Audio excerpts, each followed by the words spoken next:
বলতে পারেন মহিলারা জাহান্নামে বেশি যাবে কেন? ওদের বদনাম বেশি। যখন আল্লাহ রাসূল বললেন ইয়া মাশারা নিসা তাসাদদাকনা ফাইন উরিদু আকসারা আহলে আন-নার, মহিলারা শোনো শোনো শোনো শোনো, তোমরা দান করো, আমি তোমাদের অধিকাংশ দেখি জাহান্নামে। জাহান্নাম বলতে নারী আর নারী, জাহান্নাম বলতে নারী আর নারী, আমি তোমাদের অধিকাংশ দেখি জাহান্নামে নারী, তোমরা দান করে বাঁচো। তো দান করে বাঁচো কথাটা তো হলো, মহিলাগণ বলে বসলেন লেমা কেন কেন যাবো জাহান্নামে বেশি সেটা বলেন।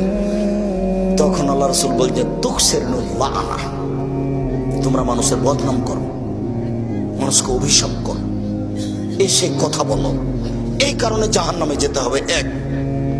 দুই, স্বামীর কৃতজ্ঞ নও, স্বামীর তোমরা অকৃতজ্ঞ স্ত্রী, যার কারণে তোমাদেরকে জাহান্নামে যেতে হবে।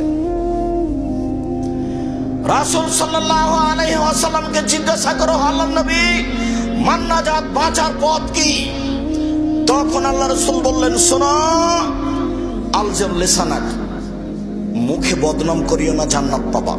দুই, ওয়ালজাম বাইতাক, বাড়ি থেকে বাহিরে যায় না, জান্নাত পাবা। তিন, পাপের জন্য কাঁদো, জান্নাত পাবা।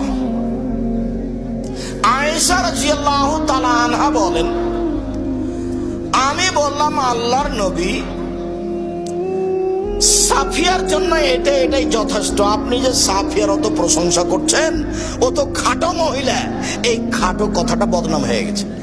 তখন আল্লাহ রাসূল বলছেন আয়েশা শোনো, লাকাত কুলতে কালিমাতান লা মুজিজাত বিহাল বাহর আলা মাজিজাতু, আয়েশা তুমি যে কথাটা বলেছো, এই কথাটা যদি সাগরে ফেলে দেওয়া হয়, সাগরের পানি ঘোলা হয়ে যাবে। আয়েশা রাদিয়াল্লাহু তাআলা কি বলেছেন?